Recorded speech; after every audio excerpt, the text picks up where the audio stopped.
Hey guys, thank you for tuning in to another episode of Creators Anonymous, the podcast where we go ahead and we interview, converse, and just sit down and talk to the people who are in the media industry, production industry, creators in general. We're here to show you that there isn't one set path to getting to your goal or into what you love. So, joining me today is filmmaker, homesteader, podcaster, YouTuber, Mr. Forrest Stevens. Forrest, how are you Hey, doing today? I'm doing good, Michael. Thanks for having me on the pod. And that was quite a rap sheet I've got there of stuff. So I'm curious what you want to hear about, and I'm excited to get into it with you.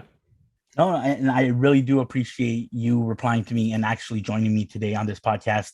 Um, you're a perfect example of going and doing what you love. I've checked out your channel from the Forrest Stevens channel to also the different media channel, and I really do want to hear like how it all started for you. Did this come from a educational standpoint where you went the traditional route and went to school for film or anything like that?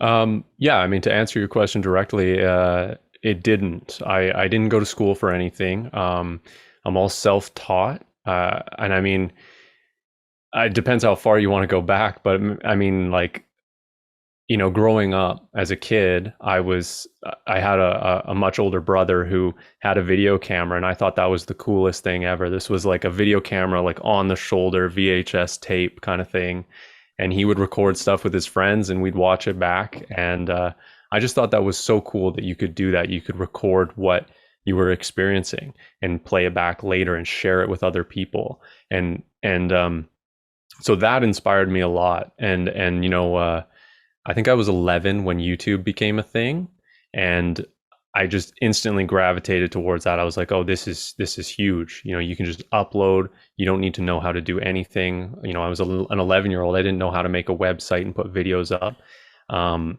but I did know how to figure out how to use YouTube. So I started borrowing my mom's point and shoot and doing the same thing my brother did, which was just filming me and my friends skateboarding. I was a big fan of like CKY and Jackass and stuff like that. So I filmed, these little prank videos, and then, all you got to learn everything else about video to like put these together. So I started learning video editing programs by myself, watching tutorials on YouTube. And, I went to YouTube University. If you have a problem, you run into a problem with an editor, you just you Google, how do you use the cut tool, or how do you double speed things, or how do you speed up footage or whatever. So that's how I taught myself, and it progressed. It just progressed. It went way beyond borrowing my mom's point and shoot it. So I and as a teenager, I sort of like fell out of love with video a little bit and started making music. And then I realized, okay, how do I get this music out there? I have to film videos. I have to film music videos. So I got back into it there and filmed some music videos. And then I just was like, whatever I decide to do. So this was when I was maybe like 18 or 19. I just hitchhiked across the country, did this sort of like little bit of soul searching, and kind of figuring out what I wanted to do in life. 19 is that kind of age, or at least it was for me, where I'm like, okay, who do I want to be in this world? What do I want to try to do? And I decided whatever I wanted to do, whether it's music or video, it'd be easier to be successful at it if I already had an audience. So that's what I started focusing on, was building a YouTube audience around me.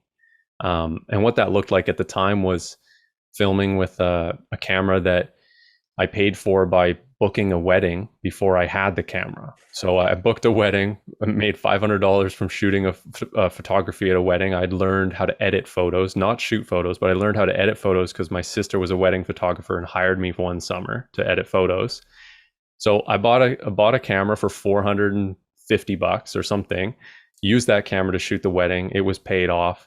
And then I started filming my own stuff and putting it up on YouTube. And it was sort of travel stuff. I didn't really know much. Lots of experimental things, I didn't back then. I didn't even know what a vlog was. This was like 7 or 8 years ago. But I was filming like vlogish type stuff, and I filmed a van tour of my van, put it up on YouTube, and it was a van that me and my partner were like traveling across the country in. And that van tour got like 40,000 views, like pretty quickly.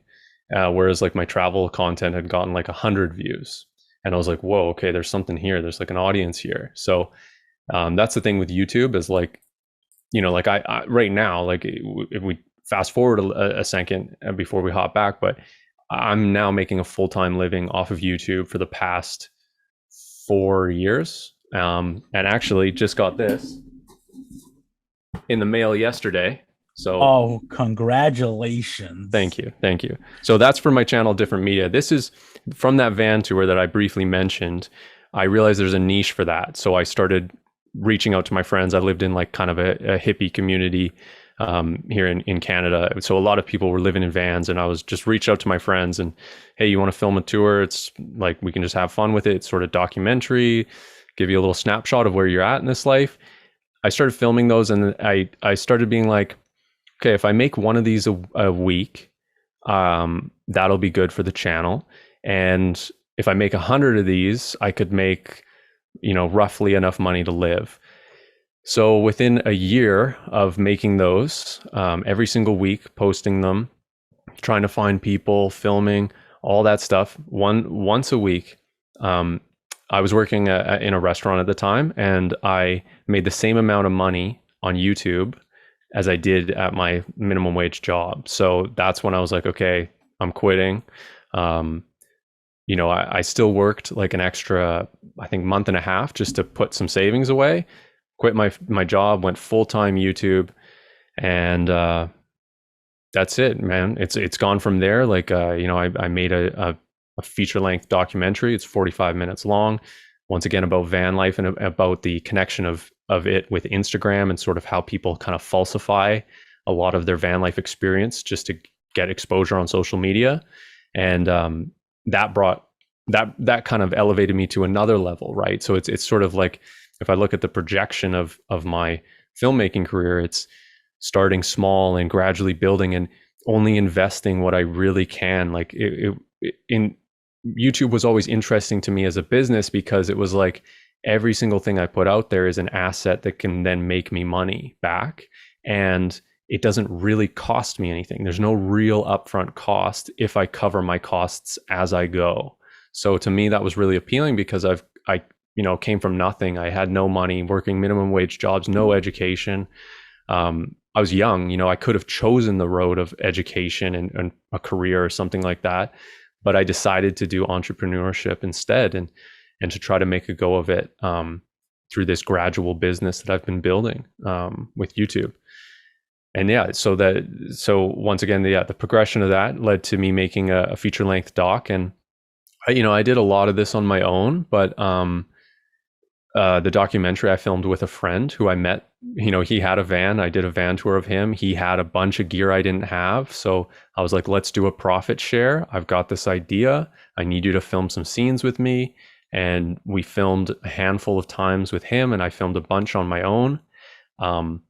Once again, I like to think about how I can use all my time and footage as efficiently as possible. So when I was out there filming van tours, I would ask these people a couple additional questions that then I edited out of the videos that I released every week. And that became the basis of my van life movie, all those questions that I didn't include in the van tours. So I was able to double down on my work and use footage in multiple different ways. So anyway, I had some help with that, just with filming, and then I edited myself, marketed it myself, and it kind of blew up. Like a few months after it was up on YouTube, somebody posted it on the subreddit documentaries, and it got to the front page of Reddit. So I think it was like number 8 on the front page of Reddit, and got 250,000 views in one day from that.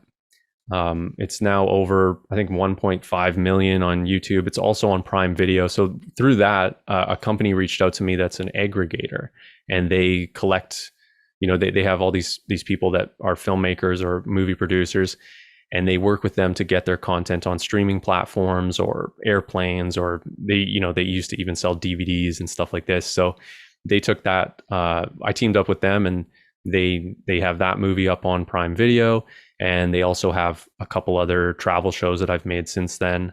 And yeah, that's sort of led to being able to elevate myself once again in this film industry. So kind of being able to make money in other ways, which is always really important to have, multiple streams of income, and then also add a different air of legitimacy to my work and be able to further what I can do as well, if that makes sense.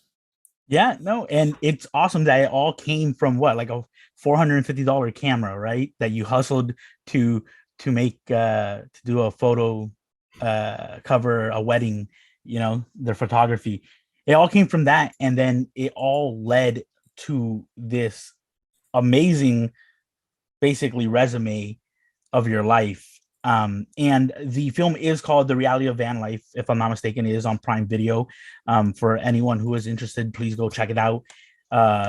I've seen, Forrest's other work, and it's not disappointing whatsoever. It's super Appreciate that. interesting. You're welcome. It's super interesting, and I've always kind of had, in the back of my head, I was gonna go for the van life thing when I was young, and one of the crazy things is that when you do look online, just a couple years ago, you couldn't find any actual help on it. It was Totally. at most it was a couple blog posts about do it yourself things, and now it's like you type it into YouTube and you have step by step processes of what's the best and what not to use, have a carbon monoxide detector and everything, just all these sets of rules. And it's crazy how it's blown up in such a short amount of time. I think part of it is that people realize that we get one life and they really want to go out and experience it, and just living in one spot doesn't do it anymore, Yeah, definitely. I mean, it's a great way to travel, and travel is a great way to live. There's a lot to experience in this world, and we get to choose how much we want to experience of it. But travel is definitely a way where it forces you to experience a lot. So it's something that people want to do for sure. And to speak on your point about how there wasn't really much of it at one point, I think that's, like I didn't even know what van life was, and I had a converted camper that I'd done myself. I built the bed out. I made a video about that. I didn't follow any guides. There was no guides, and so I was there at the beginning of van life. And so much of life, I think, actually is like timing. So I was able to kind of like jump in on this trend as it rose, and now it's much more competitive. There's like, I had to kind of stop filming because of COVID restrictions here in Canada. And meanwhile, there was companies that now pretty much replicate what I started, and there was a handful of other people doing what I do as well. But they have big companies that do it, and they just hire freelancers to film, and they didn't stop, and they upload every couple of days. It's not once a week like this one man operation over here. So it's a competitive space now, but I think that's something to consider, like for any of the listeners that are interested in YouTube, is timing is a lot of a part of it. And then not jumping on trends necessarily, but like kind of creating trends just by your interests. Like if you're lucky, your interests will cross over into a bigger audience's interests as well. Yeah, and it's about finding those niche spots and spaces where there's a void of information, and you can provide that information, giving that you're knowledgeable enough about the subject or not. And it, like, look, you were in the right spot at the right time with something that really interested you and something that you really liked, and Exactly. it helped you along the way. How cool is it to know that you have something up on a streaming service? Like, do you sometimes just go through Prime Video and like that's my right there? Yeah, man, it's pretty special. I couldn't believe it when it first happened. It's been a couple years now, so it doesn't it's not something I think about now, but man, when it first went up, I was checking it every day. I was just like, there's no way. And then people started reviewing it too. And I'm like, this is crazy. I was just checking reviews all the time. I, I just never thought it was like possible. And the aim of the movie was at Netflix originally, but it was a lofty goal. And part of that aim was to be very public about, oh, let's get this on Netflix, everyone, get involved kind of thing. And I knew that it was a slim chance, because I didn't make it with Netflix. And when you make something, then you have to get a third party involved, and it's a different process than if I was to bring a concept to Netflix and have like a Netflix original with them or something. So that was always a lofty goal, but to have it even just on Prime Video, and it's on Tubi and a few other places, that what it feels like to me is it's just a little bit of exclusivity in it, and it's a little special because it's not like YouTube where anyone can just upload something. It's like, no, this has been chosen out. This is good enough to be here. And I mean, there's a lot of crap on Prime Video, so maybe it's not the perfect example, but it is something. So that feels great. Oh, it's awesome, man. And I think that you shot for Netflix, and that was the moon, and you landed among the stars where it was Prime Video, and it's still a success. I still Oh see yeah. that as a success. Oh, it's a Um, huge success. I'll just say, sorry to interrupt, but I'll just say in like a monetary sense as well. Like I've always done everything on a shoestring budget, and like this movie has an IMDb page, and I listed the budget as like $170 because that's legitimately what it was. Like it was like a full tank of gas in my friend's Volkswagen van to go out to the West Coast, and I was like scratching my head at any other expenses. I was like, there's nothing. Like we did it all ourselves. Like, yeah, if I had like billed my own hours for editing and whatever, like, yeah, it would be different. But self shot cost me nothing. So yeah, yeah, a tank of gas, some 7-Eleven visits for some yeah, snacks, and you're good to go. totally, yeah. um but I've seen a lot of your I've gone through a lot of your content on your page, especially the Forrest Stevens page. I find it really interesting, things that you're doing. You're homesteading, and you're growing mushrooms, and you're showing DIY how to grow your own mushrooms, uh and then you have the marijuana tumbler that I saw, which was really cool as well. And from all that, from you know van tours, and from homesteading vlogs, and from hiking through forests while tripping on psychedelic mushrooms, what is your favorite style of video to shoot? Oh, to shoot, that's interesting. I like all different style of videos to shoot. They all have different things. Like on my Forrest Stevens channel, it's mostly solo work, so it's mostly like vlog style, or I film it myself, and there's not really much of a crew involved. But like for instance, me and my friends, my friend Greg Wong and my friend Riley Richters, we went on a sailing trip a couple years ago, and that video of me tripping on mushrooms was from that trip, and we filmed like a travel documentary film from it, and it was one of the most creative things that I've personally been involved with, in my opinion. It really pushes the boundary of what a movie can be. It's kind of a trip in itself, and that was a lot of fun, because of the people involved. And even when I've had jobs in the past, it's like even a crappy job is fun if you got a good crew with you. If you can joke around, if you can make what you're doing fun. And so that's what it is for me as well. It's like the video content and the video style, as long as it's something fun, like that's what's important. And that can be anything. I can have fun. Shooting these vlogs by myself is a blast sometimes. And I so I don't really have a great answer for your question, but I do think working with a good crew is a lot of fun. And then also, I have a ton of fun shooting vlogs and editing vlogs, and and because of the meaning behind them in my mind. And the tutorials too are very fun for different reasons. Like the DIY tumbler video, the weed tumbler that you mentioned. It was fun to film and edit because it was more simple and it required some voiceover, and it was kind of straightforward and linear.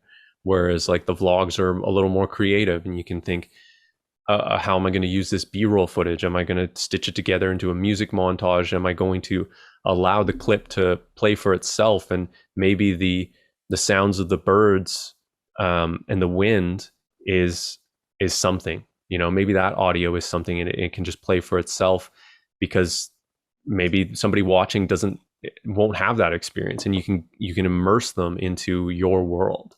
And so that's what I think about as well, is how do I immerse somebody into my world with my videos? Truly the heart of a filmmaker there. That's the mindset of a filmmaker. I want to take this and I want to take you vegetating on your couch, but put you in to my scenario. And that's exactly. Yeah. And by the way, that video where you were hiking with your friends and you went on that trip, beautiful scenery. You got such like beautiful scenes there, and just the pitter patter of the rain, because I have a thing for rain.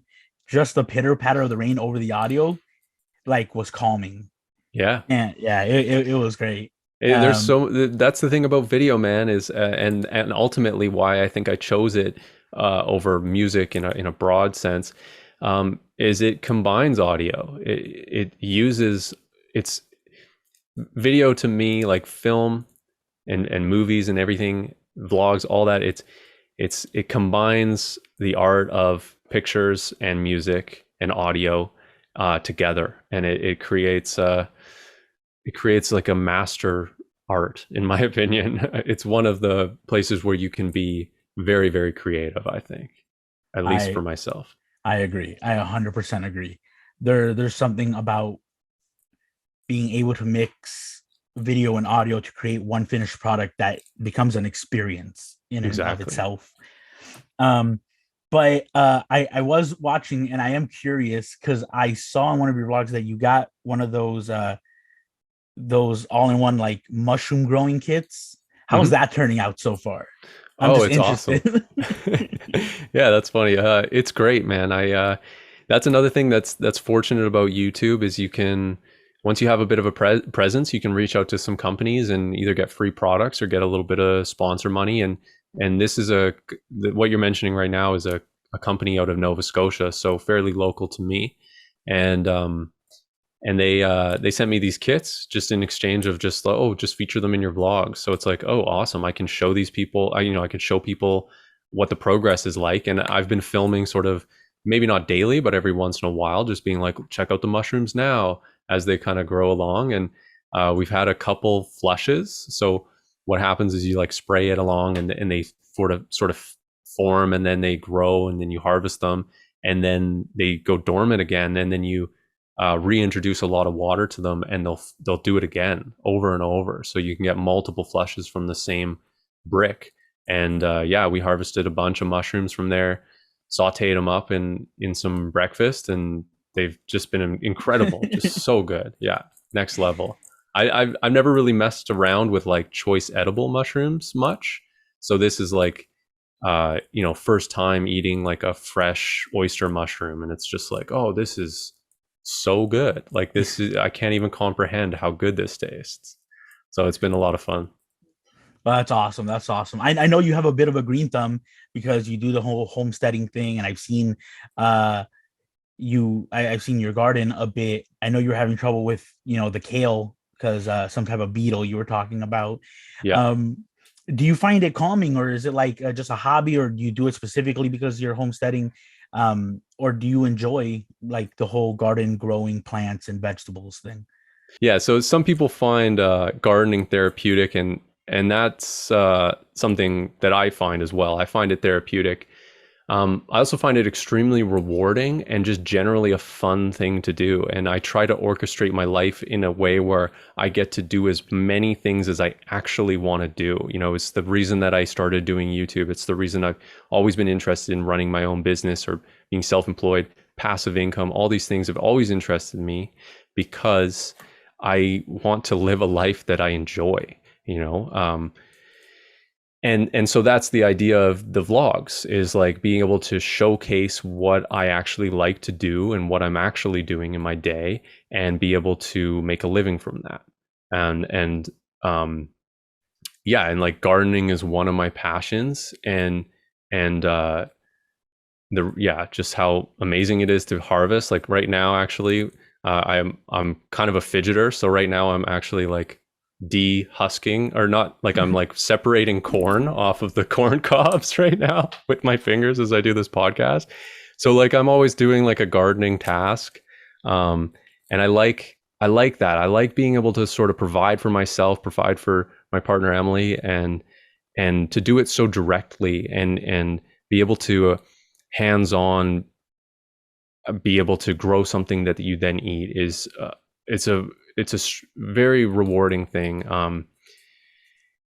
And then also just the quality of it. Like I like to eat as healthy as possible, and eat fresh, and like, you know, shop at markets and things like this. This is part of how I live anyway. So being able to grow my own food this year has been next level in that way. So it's been very rewarding. And yeah, as far as like the homesteading goes, that's always been kind of a goal of mine, is to live sort of more in touch with nature, and more off the land, and reach towards a self-sufficient life. And if I can do that and if I can, I mean, to me, that's an interesting thing. So I can film myself doing that and make content about it. And I think it'll garner enough interest over time. So yeah, it's, you know, in van life, there's this thing where everything that you build in your van has to sort of have more than one purpose, because it's such a small space. And I think about that in life too. I'm like, this life is so short that we need to pack a lot in here.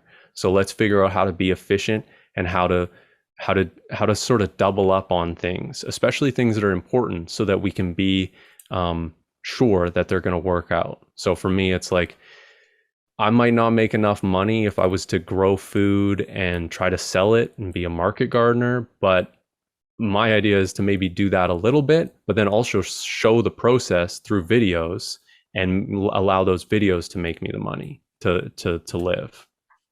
Nah, it's a good process, let me tell you. And no, I've always found, you know, gardening kind of therapeutic as well.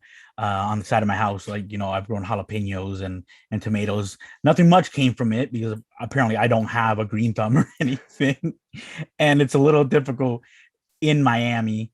But you know, I do, the bit I've dabbled in it is pretty nice and calming, because you're out there in the fresh air, and with a little bit of dirt under your, you know, like on your fingers, and just actually creating something, growing something from a seed or just from the dirt. And yeah, it's pretty nice, I can admit. But I know that you also do a podcast, the What I've Learned podcast, correct? It's called What I Learned From. What I And learned from. yeah, and it's titled that because it's usually about one topic. So, you know, what I learned from hitchhiking across Canada, what I learned from van life, what I learned from, you know, I'll have guests on. They'll talk about, you know, I had a woman on who talked about what it was like, or what she learned from being in a toxic relationship. One guy created his own commune and left Mormonism. So what I learned from, you know, creating a commune, or a commune. So it's a podcast about, it's trying to, my idea with the podcast is try to find people that have had something interesting happen in their life, or know about a certain topic, and then we dive deep into the big takeaways and lessons from that topic. It's awesome. I saw the one about the commune, and then I saw also the one I've learned from microdosing on mushrooms and stuff. And I found that one really interesting and very information. Like, even though I know, you know, you threw out the, I'm not telling you to go microdose, or, you know, you're not a doctor or anything like that. It was still very informational and, like, you know, knowledgeable. Mm-hmm. I've always thought about microdosing, but I've never gone through the actual process of like obtaining and then doing and planning out properly. Uh, Yeah, well, but man, eventually it'll be legalized. Like it's decriminalized in Colorado, I think, and I think maybe Seattle as well, and then here in I know, Canada, I know sorry. Oregon, right? Oregon, it's decriminalized as well. Right, right. And then here in Canada, there's actually publicly traded companies that have grants to, or have like the ability to do psychedelic assisted therapy, specifically for like end of life people with terminal illnesses. But that's where it starts, and that's where they find studies of it helping, and then it'll bleed into more mainstream availability. Like here in Canada, like cannabis is legalized recreationally, and that's they'll go the same route with psilocybin mushrooms, and in fact, they have much bigger potential to do a lot of healing, I think. Yeah. Yeah, yeah. I know that they were actually doing trials with veterans who had PTSD, and it was actually showing to improve their condition like exponentially because it creates new neural pathways in their brain and everything. And so it's gonna help a lot of people. I have no doubt that it's gonna just keep progressing from here, and we're finding these alternatives to just regular pharmaceutical medications and stuff. Yeah, Um, totally. And I mean, there's problems with it because it's not like a regular pharmaceutical where you can just take it every day. With microdosing, you build up a tolerance to psilocybin. Your body starts to become immune to it. So you have to do a cycle of on and off, and maybe they'll figure out. Some chemist will figure out a way to around that and create some sort of patented uh, chemical compound, but the synthetic version. I don't know, maybe, but there's limitations for sure, and I think it's an interesting thing, man, and that's what I'm all about and that's why I'm doing that podcast as well. Is that's another interest of mine, is just figuring out a better ways of living and just inquiring information that's going to help people and help myself too. Like that podcast is a bit of a selfish endeavor as well, because I get to talk to interesting people and download a little bit of what they've experienced and maybe use that in my life to improve myself as well. Me, you, and I both.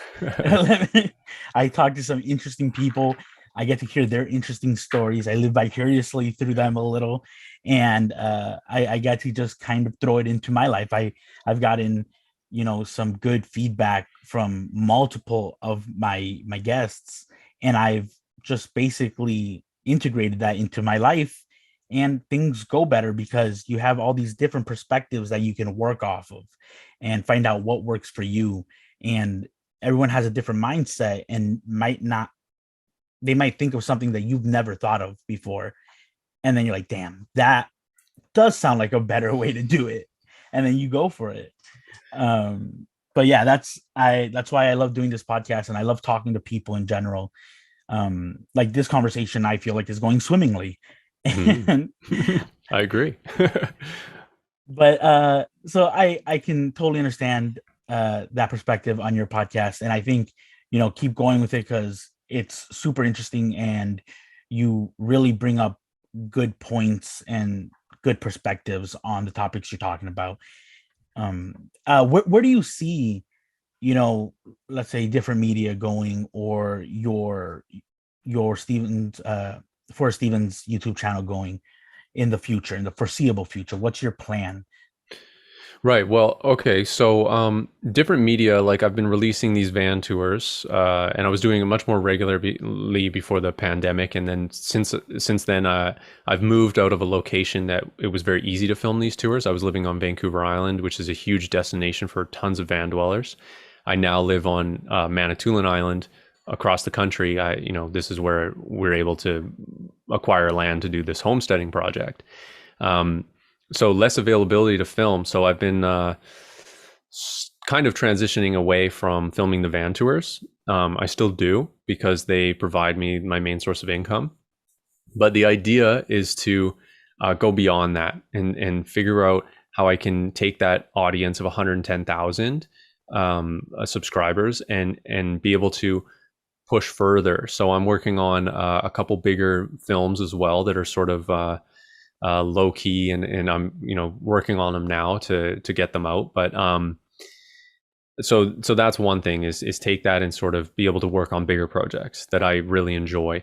The other thing too is I've made like 150 van tours myself, and I don't live in a van anymore. I did last year, and so my interest in that is sort of waning as well, and the audience for that honestly is waning as well, because there's so much like oversaturation of that market now.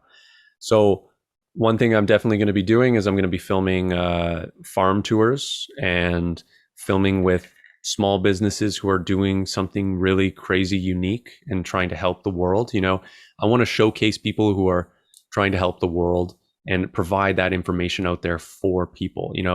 That's what I'm doing with the van life tours. Even is every one of those, there's tons of information in there about these people's setups, and that's directly helping people who are watching it that are interested in doing that themselves. So the idea is to sort of shift a little from the alternative dwellings into more of maybe the off-grid farms and some permaculture techniques and getting into that world a little more with different media, and then also transitioning hopefully more to this Forrest Stevens channel, which is the psychedelics, the vlogs, the homesteading, the podcasting, and sort of build more of an audience there. And that's something that I've been working on for a while, but it's a real slow process, and it's taken a while to to be able to I can't switch from one to the other. I'm still like it's kind of what you got to do in life. At least I find is you need to be able to do what you want and be creative and show your talents, and the money will follow. But how long does it take to follow? And do you have enough to get you there? Because if you don't, then you have to pause, you have to go back to work, you have to do this and that, and that slows everything down and messes it up. So what I'm trying to do is live a life where I can balance the work that I have to do and the work that I want to do. So there is some work that I have to do with my business and with filmmaking to make ends meet, and there's a lot of work that I get to do, and that's a beautiful thing, and that's a thing I feel very grateful for. Wake up, and is that there's a lot in my life that I get to do, and I feel that. It's not things that I have to do. So I don't even know what your question was at this point, but just going on a big ramble here. But I guess where I'm trying to go is I'm trying to transition more to filming what we're doing, building an audience around that, and a community around the life that we have here on the homestead, and continue building different media, but focusing more on bigger projects and still in the realm of documentary work for sure. Awesome. I can't wait. You're going from alternative dwellings to like rural dwellings, Yeah, I can't wait. I can't wait for the new content. There is one other thing I want to add. I didn't really get too much into this, but I think about myself not really as a filmmaker necessarily. I think of myself as a creative, and that's a more general term. And that's because I do lots of things that are creative that aren't necessarily film. And one of those things is like I'm writing a book right now as well. And so, I let sort of I let a lot of different things guide me, but if this book goes over well, if I can gain a little bit of audience, and it's something that I can also promote through my vlogs and all that, I would be totally fine with writing and creating differently. That's the idea here is just to live a creative life. That's what I want to do. I want to create. I want to share. I want to learn. I want to grow, and it doesn't always take form as videos for me. But right now it does. No, and that's a good point. You're a creative, and I was talking about this in a previous podcast. It's when someone is a creative, they find all these different source of outlets for their creativity, and they don't get boxed in to just making videos or just making music. They have to be making something, and it doesn't matter if it comes out through art, if it comes out through video, music, writing, um, if it comes out through a podcast. It's, you got to be creating something, and that's as well why I consider myself a creative. I do this podcast.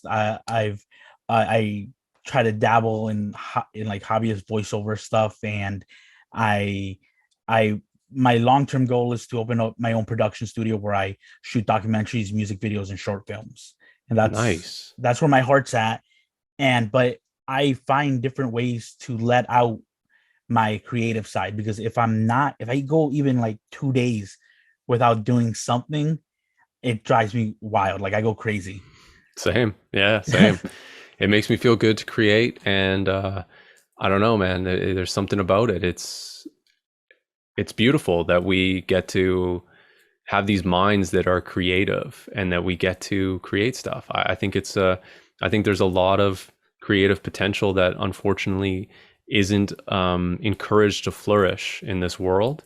And I think that I think everybody's capable of creating as a human being. I think we're all capable of creating, and it's awesome to hear that that you feel the same way. Yeah, and once you got that book on a roll, let me know. I'm ready to buy. I'm ready to pre-order. I'm ready to go. Uh, I want to be able to support in any way that I can, because I like the path that you're on. I like your goals and your mindset and your perspective on everything. And like before this interview even started, you told me that nothing was off limits, and I like that. I like being open and being truthful just about all my experiences and all about all your experiences. So yeah, just let me know. I'm here to support, man, 100%. I really appreciate that, man. That's very kind of you. That's You're awesome. welcome.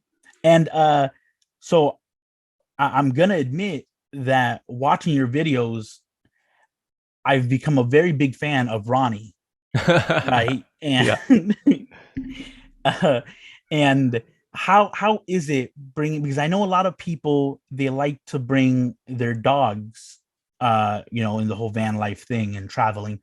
How is it traveling with a cat, though? Yes, yeah. So Ronnie's our cat for the listeners who are curious. So who's Ronnie? He's just some guy we have around us. Yeah. So Ronnie's our cat.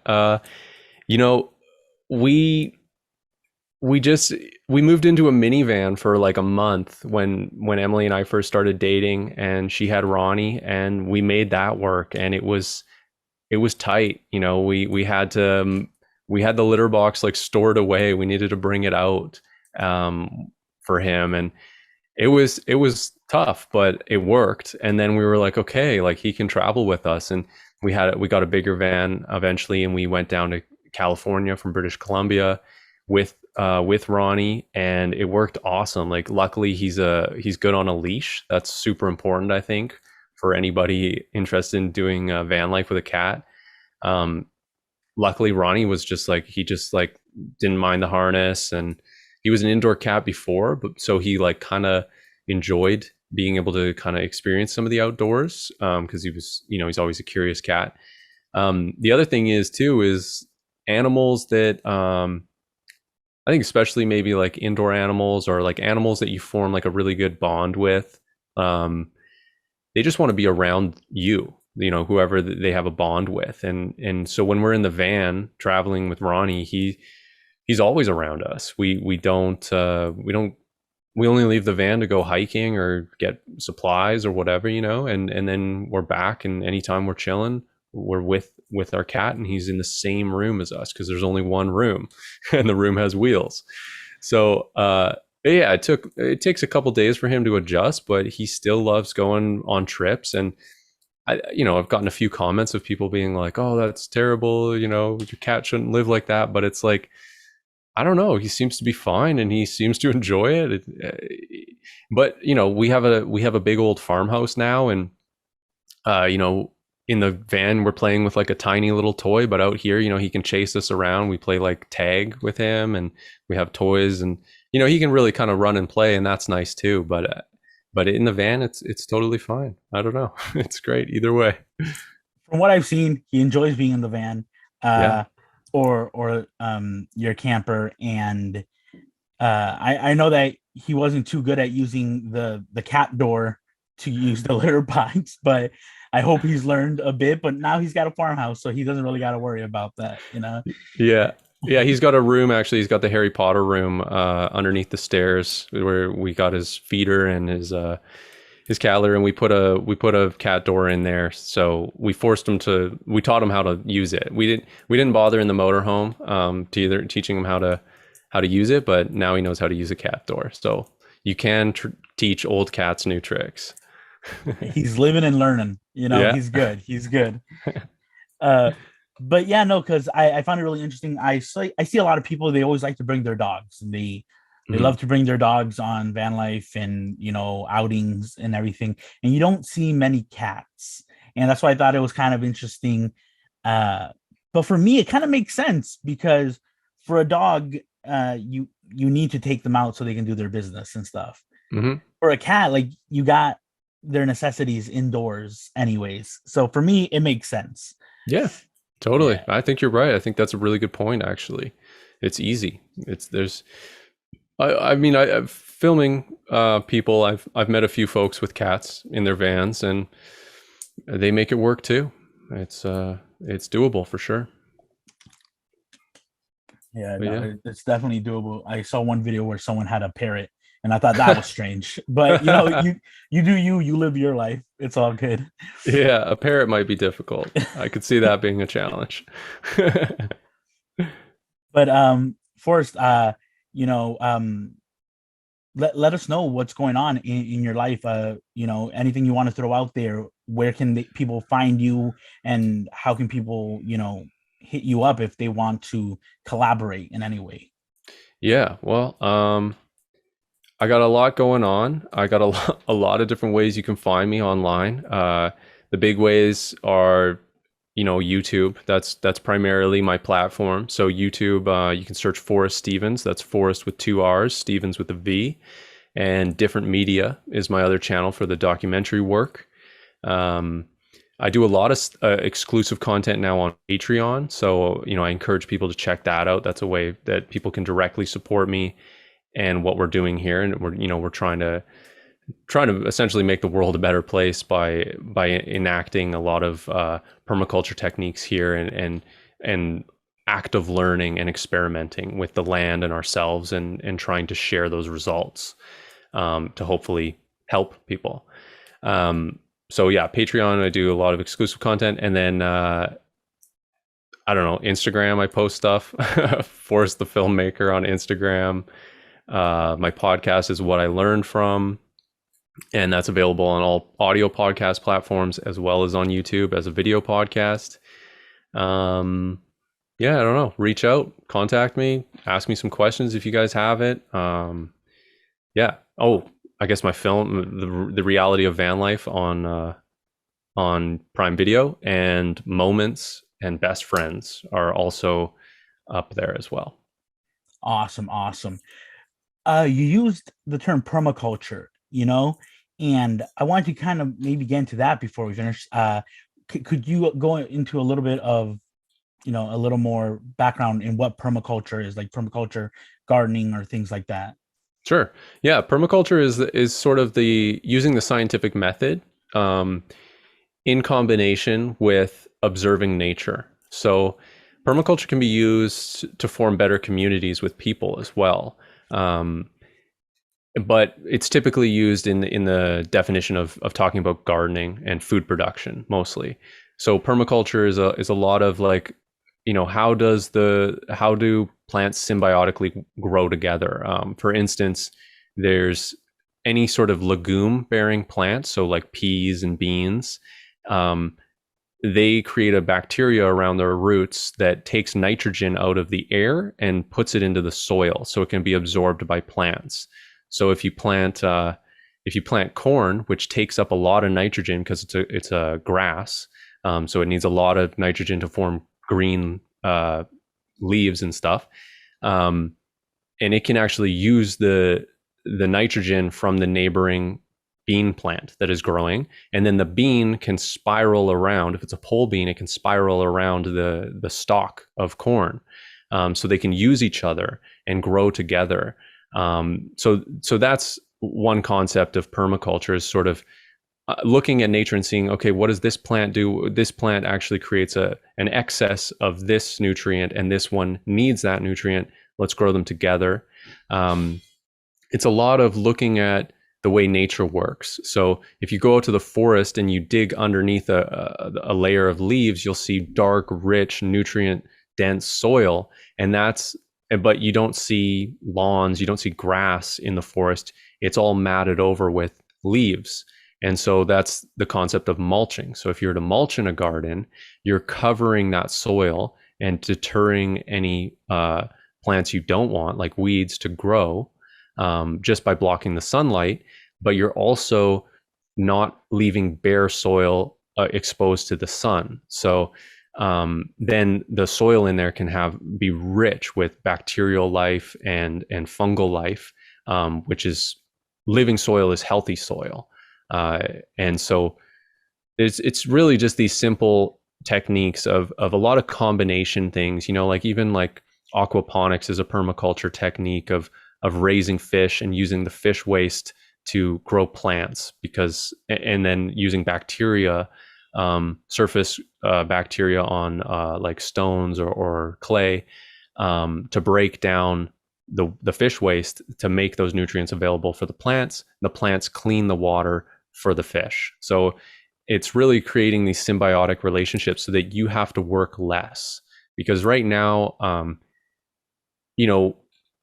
right now with food production, we live in a world of a lot of monoculture crops, and a lot of crops that need a lot of technology to even survive in the conditions that they're growing in. And that technology is usually it can be even like genetically modified so that it can withstand a certain type of pesticide or herbicide that is sprayed all over the field, so that it can be the only crop growing. And then you need heavy machinery to harvest these, and it's all done systematically and efficiently, but it's actually ignoring a large part of the way the world works, which is leaving that soil bare is killing that soil. So you have to pump more nutrients in there. There's no natural regeneration happening. Whereas with permaculture techniques, you can get the soil to become its own living organism that constantly breaks things down. You're adding what you grow back in, and it becomes a system that over time needs less and less management, not more and more, like the system that we currently use with monoculture, where it's going to have to keep advancing with the technology to be able to keep growing stuff, because it's making it worse every year. If you look at the statistics of topsoil degradation worldwide, it's like, I don't know what it is, but it's something like a football field a second or minute of topsoil is just gone. It's just gone. And so permaculture is addressing those problems and tons of the different problems with the scientific method. And that's what I love. The scientific method is raising a hypothesis of, if I do this, I think this will happen. And it's either proving yourself wrong or right through experimentation. And so every year that we get to grow something using different permaculture techniques and different experiments ourselves, we get to, me as a creative person, I get to think, okay, what happens when I do this or this or this? And I've never seen anybody else do this. What's going to happen? And I can experiment. And that's what permaculture also is just that accumulation of knowledge of what works and what doesn't, and the results of certain behaviors. I think that's awesome. Like you're combining parts of nature to just assist each other and do what they do best, produce a certain type of waste that this intakes. And yeah, no, it's awesome. Yeah, we have a real issue with topsoil erosion and everything. And then every year farming is getting worse and worse and harder to maintain. So yeah, like you We said, got some problems in this world, man. We got some problems. we yeah, we really do, and we inherited them. Like, Yeah. we didn't cause them, but we inherited them. So now Oh we yeah. got to solve them. And the other thing, man, is like water is very important. Water in this world is very important. Um, there's there's a lot of I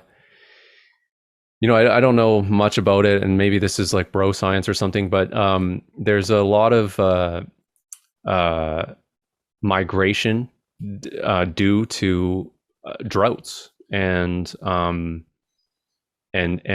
problems with water. The places are becoming more and more desert-like. These deserts are expanding, and that's forcing people out of where they live because they're no longer able to live the way they were.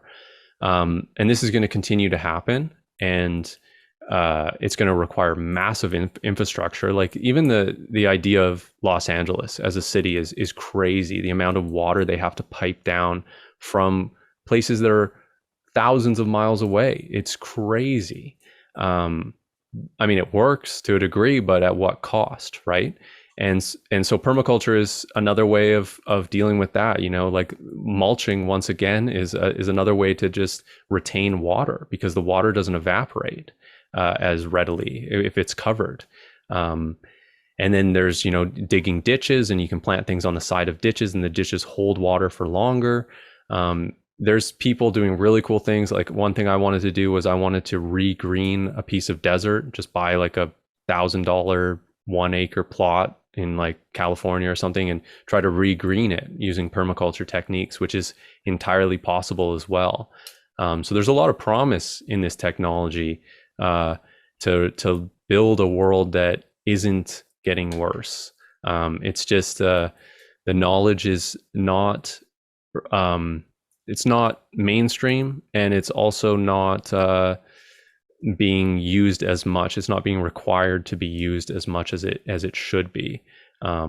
Because yeah, I mean, if permaculture was globally accepted and globally used, it would be awesome because it would get even better. Because it's like any science, the more people participating in that science, the faster and faster it evolves.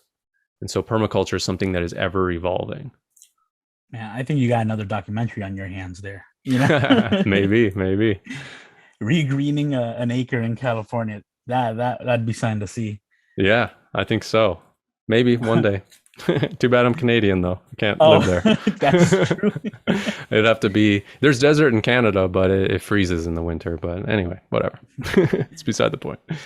Well, I think it's super interesting, and it's something I'm gonna dive a little deeper into as well, because I think that subject is something not talked about a lot. Because I until you know uh you know seeing some of your videos or hearing you speak about it, I didn't know what permaculture gardening or any of that was. And I think it's super interesting, given that we are in the times that we are, like we're in the midst of just environmental degrade in general. Yeah, man, And we're heading towards crisis. yeah, It's not impossible for that to happen. That's for sure. yeah, and I think it's like, don't quote me, I think it's by 2050 there will be no more fish in the sea if we don't do something about it now. That's just crazy to think about. It's like I can't imagine a world where there's not naturally just fish in the ocean. Yeah. But it's something that we're heading towards. Yeah, And yeah, for sure. I mean, it's a horrible thing to think about, but it's